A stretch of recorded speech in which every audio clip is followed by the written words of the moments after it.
प्रधानमंत्री नरेंद्र मोदी ने युवाओं को प्रोत्साहित करने और विकसित भारत के निर्माण की दिशा में किए जा रहे कार्यों के तहत एक विशेष प्रतियोगिता का आयोजन किया।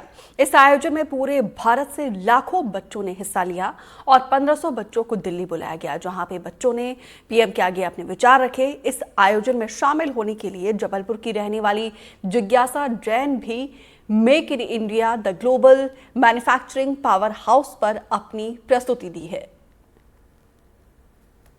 भारत के प्रधानमंत्री नरेंद्र मोदी लगातार युवाओं को आगे लाने के लिए प्रयासरत हैं। इसी कड़ी में विकसित भारत यंग लीडर्स जो डायलॉग है वो किया गया था। पूरे भारत से लाखों बच्चों ने इस प्रतियोगिता में भाग लिया। उसके बाद थोड़ा थोड़ा चयन जो था वो कठिन था। मध्य प्रदेश से 3 बच्चों का चयन किया गया और पूरे भारत से 1500 बच्चे बुलाए गए।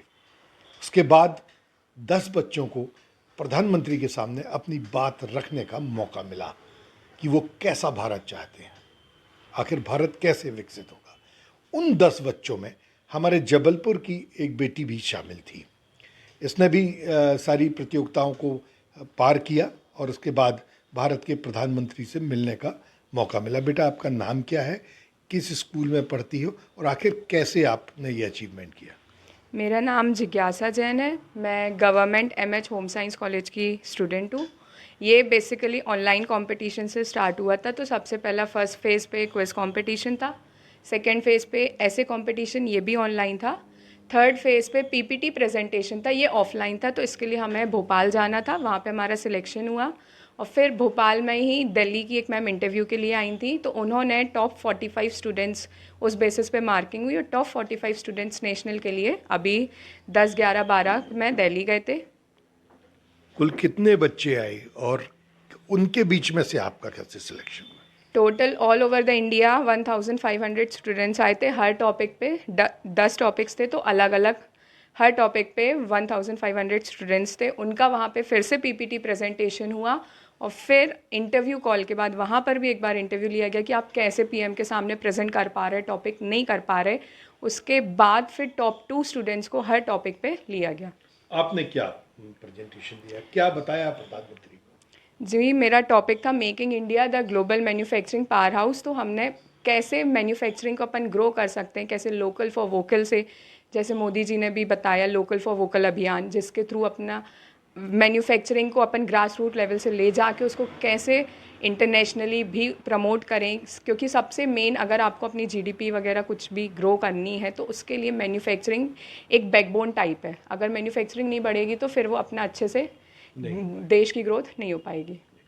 तो क्या था, क्या एकदम नया था जो इतने लाखों बच्चों के बीच में आपका क्या अलग था जो सेलेक्ट हुआ और जो प्रधानमंत्री के सामने प्रस्तुत किया गया? इसके लिए सबसे पहले तो भगवान जी का आशीर्वाद था, साथ में महाराज जी का, मम्मी पापा का, सबकी बेस्ट विशेस थी और अपनी थोड़ी सी मेहनत। नहीं, क्या आपने क्या बताया प्रधानमंत्री को जब आपको मौका मिला, तो आपने क्या बताया कि कैसे ग्रोथ कर सकते हैं? तो सबसे पहले इसके लिए अपने को ग्रोथ करने के लिए, जीडीपी बढ़ाने के लिए सबसे पहले अपने को इंपोर्ट के ऑल्टरनेटिव सॉल्यूशंस चाहिए। इंपोर्ट अपन ख़त्म तो कर नहीं सकते हैं कि अपन सोच लें कि किसी भी कंट्री से इंपोर्ट ही ना हो, तो वो तो नहीं हो सकता। तो अपने को अपनी मेन जीडीपी बढ़ाने के लिए, एक्सपोर्ट बढ़ाने के लिए सबसे पहले तो इंपोर्ट के ऑल्टरनेटिव सॉल्यूशंस चाहिए। तो यही एक क्विक पॉइंट था।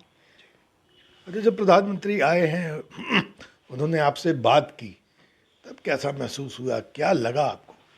बहुत अच्छा लगा। हम देश के उन पूरे बच्चों को, 30 लाख बच्चों ने ये ओवरऑल स्टार्ट किया था फर्स्ट फेज़ पे, उन 30 लाख बच्चों में से हम केवल 20 बच्चे पहुँचे वहाँ पे। तो बहुत अलग ही ज़्यादा फीलिंग थी। हमारे साथ हम मध्य प्रदेश के 3 बच्चों ने क्वालिफाई किया था, तो उनमें से एक भैया ने हम लोगों को बूस्ट करने के लिए एक पॉइंट बोला था कि जिसको पूरा देश बैठ के सुनता है, आज उन्होंने 10 मिनट आपको सुना है।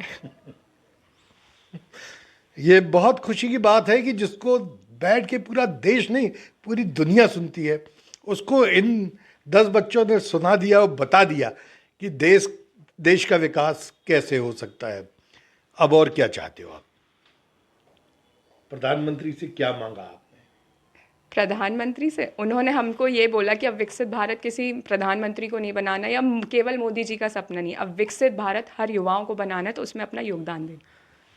बिल्कुल, प्रधानमंत्री ने कहा है कि विकसित भारत युवा ही बना सकते हैं और अब इन बच्चों के ऊपर एक बहुत बड़ी जिम्मेदारी है कि भारत के प्रधानमंत्री की इच्छा के अनुरूप ये लोग भारत का विकास करें। वीरेंद्र शर्मा के साथ संजीव चौधरी, एनडीटीवी की।